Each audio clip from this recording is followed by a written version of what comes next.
Bonjour à vous, Charline Bonneau, micronutritionniste diététicienne spécialisée en naturopathie et en développement personnel. Aujourd'hui, je voulais vous donner des clés pour vous aider à traverser cette période quand pour vous elle est synonyme de contrainte, d'anxiété, d'angoisse. Parce que moi j'adore Noël, mais je me rends compte que c'est pas le cas de tout le monde. Et pour beaucoup, en fait, Noël ça va être la période où on va croiser de la famille qu'on veut pas forcément voir. Ça veut dire aussi des repas qui n'en finissent pas pour certains et qui sont mal vécus. Ça peut être vécu aussi comme tout un protocole incompréhensible à respecter et du coup quelque chose qui est vraiment contraignant. Bref, pour quelques personnes, pour plusieurs personnes en tout cas, Noël c'est vécu comme une période qui est compliquée, qui est vraiment synonyme de contrainte. Et moi, pour moi c'est insupportable parce que c'est une période que j'aime beaucoup. J'aime beaucoup Noël. Je trouve que c'est une période où on se ressent sur des choses qui sont importantes, sur la famille, sur certaines valeurs. C'est aussi une période où tout est beau, où il fait froid, donc on a envie.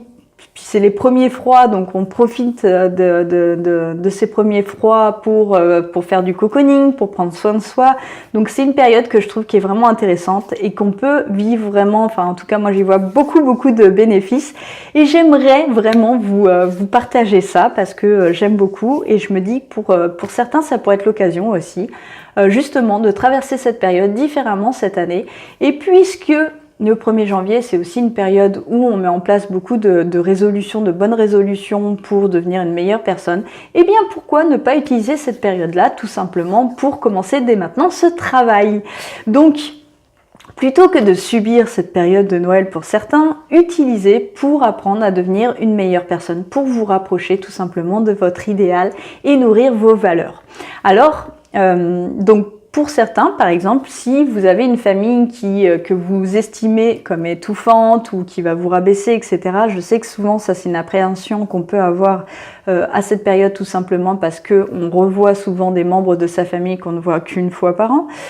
Eh bien, ce sera l'occasion, par exemple, pour vous d'apprendre à poser vos limites, d'apprendre à dire non, d'apprendre à vous faire respecter par cette famille qui ne l'a pas toujours fait. Et donc, c'est une très bonne occasion, par exemple, de mettre ça en place. Pour ceux qui pourraient appréhender le côté repas, le côté excessif de ce type de repas, ça peut être l'occasion aussi, encore une fois, d'apprendre à dire non. Ça peut être aussi l'occasion d'apprendre à tirer du plaisir, à vous faire plaisir autrement qu'en saturant vos sens par l'alimentation. Ça peut aussi être une période, une occasion d'apprendre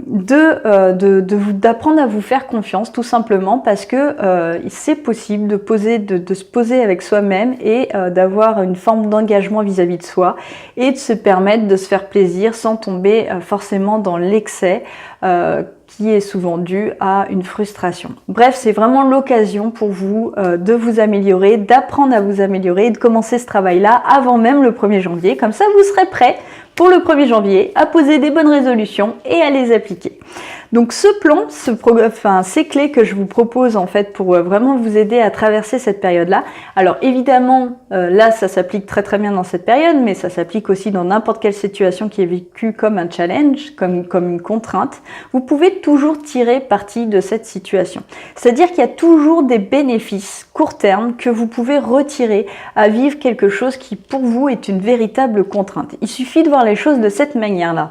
Donc c'est toujours une question de point de vue, hein, évidemment, mais c'est un petit travail intellectuel qui peut vraiment vous aider à traverser une période qui vous paraît difficile. Alors la première étape, ça va être déjà de sortir de la généralisation. Quand vous dites que vous n'aimez pas Noël, finalement, il y a plutôt une situation qui se déroule pendant cette période-là que vous n'aimez pas. Ça peut être le repas de Noël, ça peut être l'échange de cadeaux, ça peut être toutes sortes d'événements. Mais bref, sortez de cette généralisation pour déjà voir quelle situation réellement vous appréhendez. Une fois que vous avez cette situation, mettons que ce soit le repas de Noël par exemple, vous allez vous demander pourquoi. Pourquoi est-ce que le repas de Noël vous pose problème? Est-ce que c'est le fait que vous sachiez pas vous contrôler? Est-ce que c'est parce que pendant ce repas-là, vous êtes obligé de respecter un protocole? Est-ce que c'est parce que les aliments que vous allez manger pendant ce repas ne vous plaisent pas? Qu'est-ce qui concrètement vous génère de l'appréhension et rejeté dans cette situation? Une fois que vous avez ça, donc là ça va être la troisième étape, vous allez définir un comportement alternatif qui vient nourrir vos valeurs, qui vient nourrir cette personne idéale que vous avez envie de devenir. Exemple, Vous avez donc, vous appréhendez le repas de Noël parce que là, vous allez être avec l'oncle Hervé, qui à chaque fois vous envoie des pics, des casses, parce que lui il trouve ça très drôle et qui vous renvoie à quelque chose qui vous fait honte par rapport à votre enfance. Voilà. Quel serait le comportement idéal? Est-ce que votre comportement idéal à ce moment-là, ce serait justement d'apprendre à dire à cet oncle Hervé que vous n'êtes plus cette même personne, que vous étiez jeune, vous aviez le droit en fait de commettre cette erreur-là et qu'aujourd'hui vous avez grandi, vous n'êtes plus cette même personne et que ça vous rabaisse, qu'on vous rappelle ce genre d'événement, ou alors vous pourriez très bien décider de rire de cette situation. Bref, vous allez d'ores et déjà définir par avance le comportement alternatif que vous souhaiteriez appliquer, mettre en place à ce moment-là. Une fois que vous avez ça, vous allez vous entraîner à le faire parce que ça va pas venir du jour au lendemain, parce que vous n'allez pas dès le début comme ça réussir à contourner. Il y a forcément un émotionnel qui va faire que vous allez être mal à l'aise, qui va faire que ça va pas sortir exactement comme vous le souhaitiez, etc. Le principal, c'est qu'il y ait un progrès. C'est que d'une année à l'autre ou d'une situation à l'autre, vous voyez que finalement, il y a eu un petit pas qui vous a rapproché de ce comportement que vous avez envie de mettre en place. Si vous arrivez à le faire concrètement, vous allez vraiment, en termes d'estime de vous, voir que ça va progresser très très vite, tout simplement parce que le cerveau aime le principe d'amélioration, de progrès.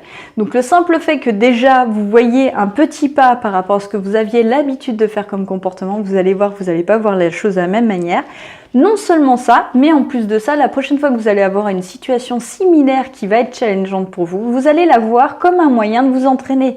Et vous allez de moins en moins appréhender ce type de situation et voir plutôt ces situations comme des occasions. Donc vous allez presque les souhaiter et c'est ça qui est positif finalement, qui va vous faire traverser la période différemment. Voilà, donc c'est tout pour cette petite vidéo.